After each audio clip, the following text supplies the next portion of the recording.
Was anybody rude?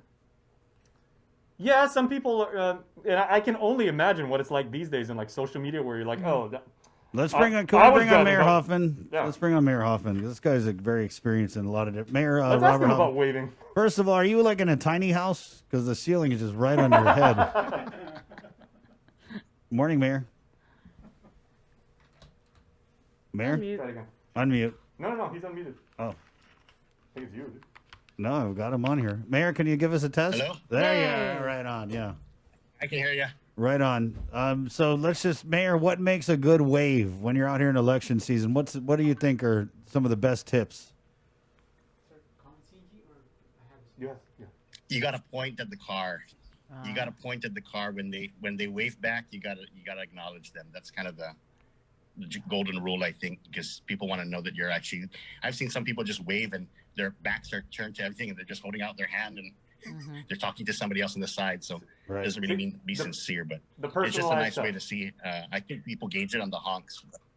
Right. Yeah, there you go. Personalized touch. So that's the car Gutierrez thing. He would point at each car very good. So he would tell them they're still the one, and then Yeah. Yeah, if there's anybody who's got the one-on-one interaction down, it's definitely Uncle Carl. But waving. How many waves you been to, Mayor Hoffman, in your career?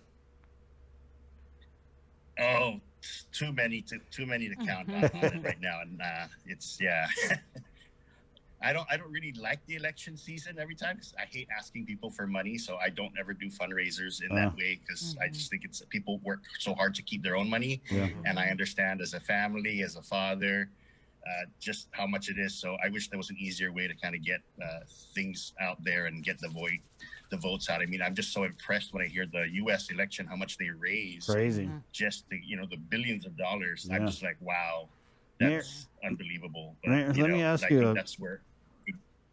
Running unopposed here. I mean, it's not even really running, but what's that like though? Do you feel that the validation from the people that sit on you? Because or are they just scared of you? Or are people scared to run against you? Well, I think it's because our name is still on the ballot, and so I think the hard part is, I would feel very bad if my name's on the ballot and people don't even bother to write it just because I'm unopposed.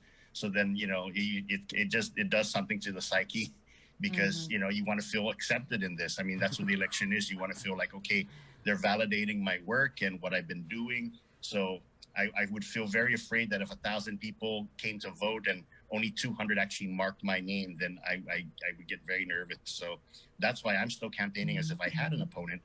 And so my vice mayor, Rudy, and I, we never take anything for granted. So we made calls yesterday. We're making calls today. We actually have people there at poll watching. And so my concern right now is the line is moving very, very, very slow. Oh boy. And they're actually accommodating like one voter every 5 minutes, which I just sent a note to the election commission folks. I said, that's not acceptable in any level. And I understand sanitation and everything, but there has to be a faster way to kind of move some of this along. So I have my one worker has been there since 7 o'clock and she hasn't voted yet, and she's the 6th person in line.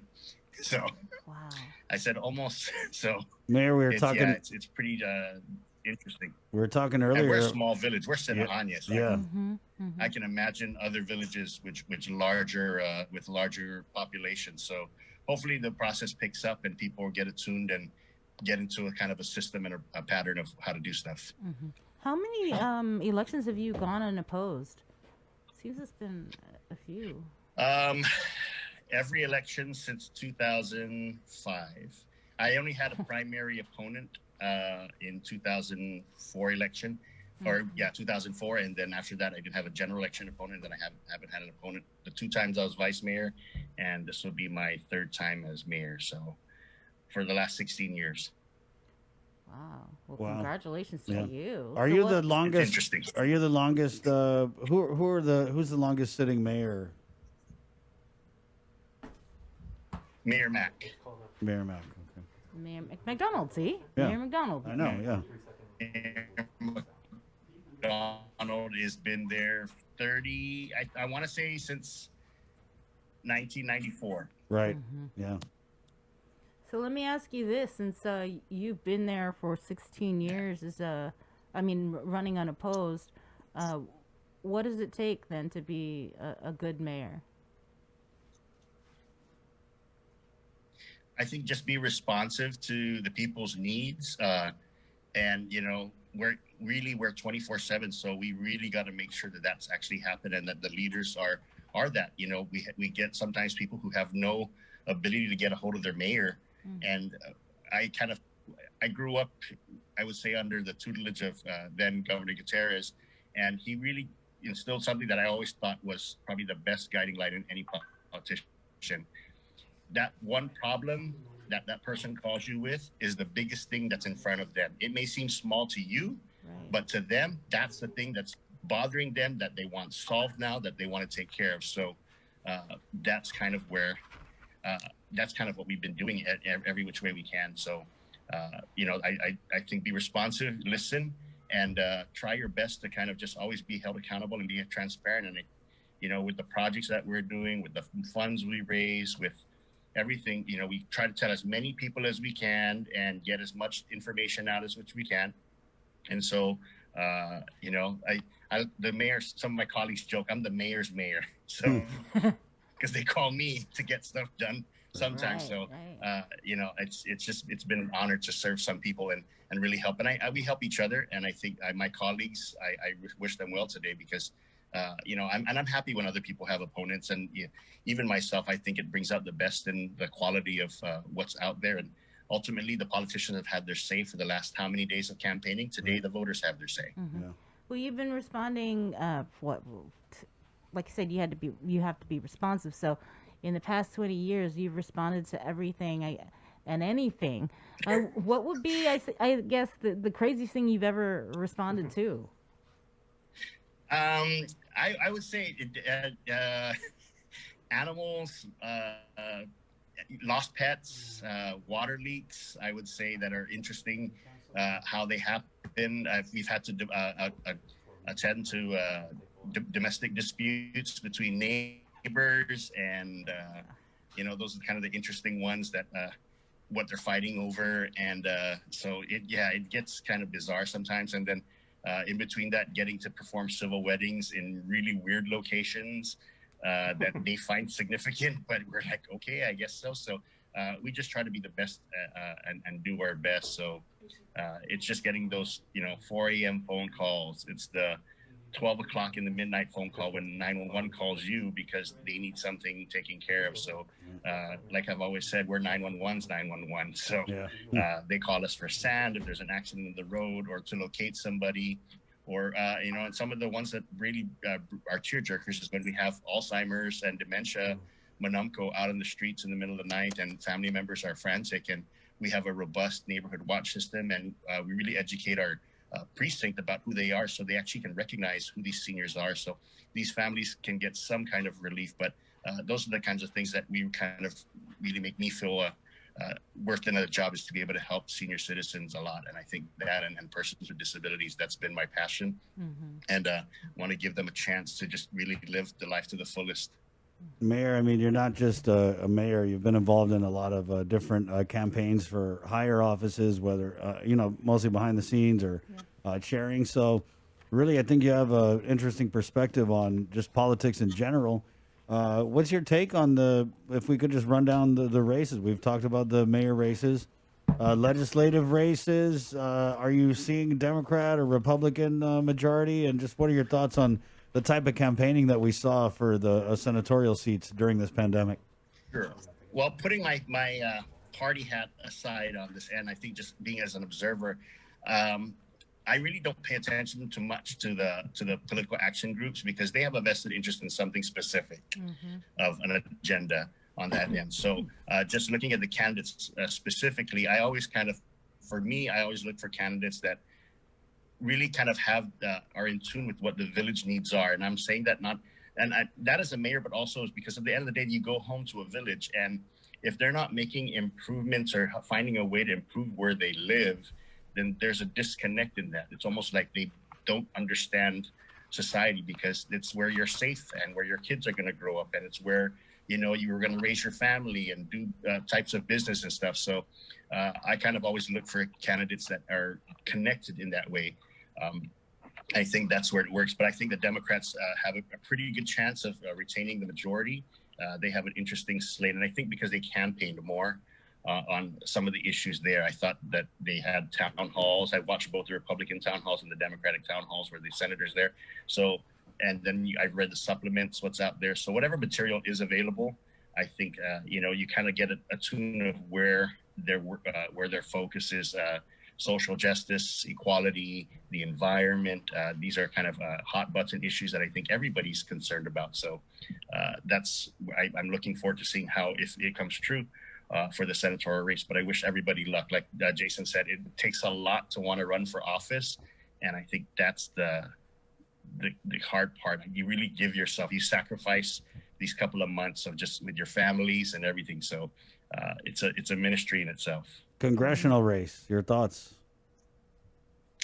That's an interesting one. I've been able to see all three of them in their capacities growing up. I guess I'm that target voter now. I'm 43. I've seen Underwood when he was a congressman. I've seen Mike when he was a senator and a congressman. I've seen Will as a senator. So kind of going back to who would be the most responsive to the people out there. And I think Dr. Underwood ran a really good campaign of really getting information out there. Will was doing a lot of grassroots, door-to-door kind of things like this, meeting with people there. I didn't see much of a heavy media campaign there.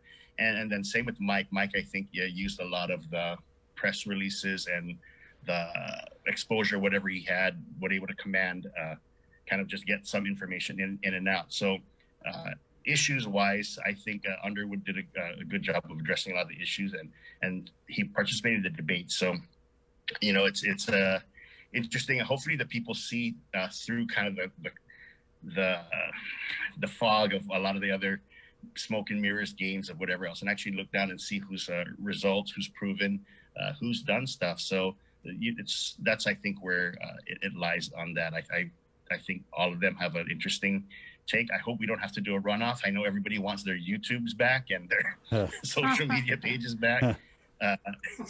So I want to ask you, Chris, what color are you wearing today, Chris? I'm wearing all the colors. I'm wearing all the. Literally watches your feed. So yeah. Are you shirtless today? No, I was. Someone had messaged me. You're not down to go shirtless. You're right. I'm not.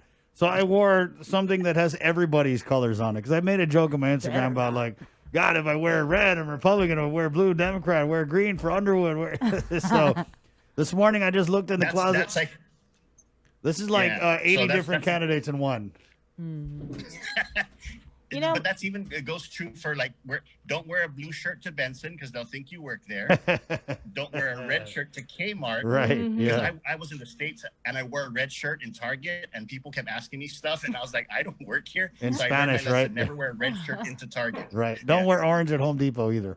Mayor, speaking of colors, for the Mayor's Council of Guam, we talk about the majority in the legislature, but what about the Mayoral's Council?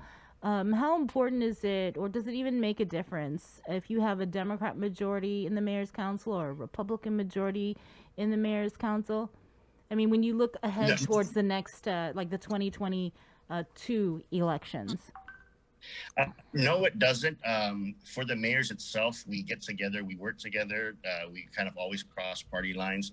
I think that's one of the beauties of that. And we are looking at ways to kind of do this where we don't have to be partisan because we serve everybody, unlike where it requires to have that partisanship like the legislature, like a Senate or whichever else. We serve everybody. So I know in some counties and districts, mayors run actually nonpartisan. And I think that would probably open up, if it was ever changed, that would open up a whole slate of people willing to run, because then you don't have to declare things. Because I have family on both sides of the island. Many mayors do, many offices do. So I think it's beneficial. But the minute it's over, we serve everybody. And when we get together as colleagues, we make decisions as together. I don't think we've ever had to do a decision where it's party-based. It's just us working with each other and addressing the issues at hand. So Yeah, and I think as its effect for the 2022 race, I don't think so because I've seen mayors, Democratic mayors support Republican candidates. I've Mm-hmm. seen Republican mayors support Democratic candidates. So it makes everybody kind of feel important and that they're getting these overtures from these bigger camps. But at the end of the day, a lot of us are just looking for improvements in our community. So whichever candidate wins and that can deliver those roads, those infrastructure issues, address the crime issues, address the capital improvements, I think that's who those mayors will support. Hmm. One of the last face-to-face mayoral council meetings I attended, I want to say it was in July, and one of the issues that was brought up was the budgets of the mayors and how it doesn't seem fair that you have Dededo have the same budget as a smaller village like Petey. Why do you think that is, and why do you think nothing has ever been done about that? It's a very hot potato type issue because nobody wants to deal with it on this end because you have 3 or 4 different factors in it. I think one is property taxes, and people say a portion of the property taxes should stay where the village is. Some people say the portion of the businesses generated tax should stay where the village is so it can improve the area. Some people say use it based on the income tax of the individuals who live there. And then some people say no, go through population. So everyone kind of has a different formula on how it is. Yes, population is important, but also tax base. So for Sinahanya, for example, we have a majority of our people are taxpayers. And I think in the last census or so, I think we're the 3rd or 4th highest in terms of giving revenue. So, why should we only get a small portion of it? But at the end of the day, we kind of always kind of work it out with each other. But I wish there was a better formula because I always say you don't take Beverly Hills taxes and give it to West Hollywood, and West Hollywood doesn't take theirs and give it to Beverly Hills County. So there's a difference in that end. So we're supporting, I think, the tax base of PD, Nimitz Hill, Barragata Heights, Sinahanya, and a few others are supporting the larger villages with larger populations. But an island, we care for our brethren, we care for each other, so we kind of always just end up balancing out. But the hard part is when the legislature shortchanges or kind of gives us less of a budget. And I'm very firm about making sure we're adequately funded. And, are there agencies and other things out there that I think don't need the money? Yeah, I think the mayors need the money to cut the grass and do their projects and stuff. So I don't think it has to do anything to do with anything other than that. So the non-essentials, I think there really should be a prioritizing and funding these things because, like I said, when they go home, they're going to ask, why mayor's the road, why is there grass cutting or not being done, or I can't just drive through this one area because it's too long, or there's fallen trees. Well, if you don't give us the budget to address it, there's nothing there. But, for an agencies have a better opportunity and better poise to kind of get stuff. But for the mayors, they just give us this chunk of money saying, here, divide it, and whatever you're short, we're sorry. And so we're facing about a $1.3 million shortfall this year. And so we're looking at first and second quarter only in funding, and we're hoping by the 3rd quarter the new legislature can address the shortfalls. Wow, and a large part of the shortfall, would you say, is related to all these additional responsibilities that have been given to the mayor to respond to COVID, or it's just a cut? Well, the mayors don't actually get a specific budget set. So we get our money from the highway fund, the tourist attraction fund, and all these other funds. And the tourist attraction fund took the biggest hit, which funds a lot of our street maintenance. So you can't give money where there's no money. So that took the biggest hit, and the legislature couldn't figure out a solution on how to fund that. And then so many other senators have these wild ideas or not wild ideas, but they say that fund specifically should only go to that purpose. So then, the Guam Highway Fund funded our office operations, all the other things there, but that was because that's the fund that was given to the mayors through the senators. We didn't pick saying, hey, give us money from this fund or that fund. It's saying for the history of whatever that the mayor's council was, we got a specific funding source. So there's no mayor's council funding per se. It's just there's several funds that have money, and then they appropriate from those funds. So a lot of those funds don't have the money. So we are facing shortfalls. And so fuel is going to be a big concern for us because that's what you need to cut the grass and run the mowers and the bush cutters and the tractors and stuff. So, and then that's why we're also looking at the funeral escorts, because these are things that a service we provide, but we can't, considering how many people die and how much it takes to do a funeral escort from to and fro. And so it's that's something we're looking to address. So we're trying our best as mayors to not shortchange the public on anything that we're doing, but we're trying our, we hope the legislature or the new legislature addresses that and comes up with a solution to kind of do this, because they're always finding money. I always get amazed how they click a switch and find money. And oh, look what we found in the couch cushion. Oh man, you guys! Exactly. Wow, there's $4 million. I'm just surprised that the government doesn't have like an ATM card and you can pull up your accounts and look where you got the money at and where there's money. But I understand there's multiple accounts, multiple systems there. But I always get that. We found $3 million because we found $18 million. That's how I feel, like, Mayor. Wow. When I'm folding my laundry and I pull a $20 bill out of my jeans pocket, like, holy what? We just won the lottery. Thanks, Mayor. We're gonna let you go because we're gonna go to Umatic right now and check in with the Guam Election Commission. There you go. Okay, Thanks. Congratulations. Stay and safe. good luck. Thank you. Okay, keep us posted. Mayor Robert Hofmann, Sin City in the house. Let's stay in this KUAM News Zoom room where we're joined by Guam Election Commission staffer Elizabeth Santos in Umatic. And look at that.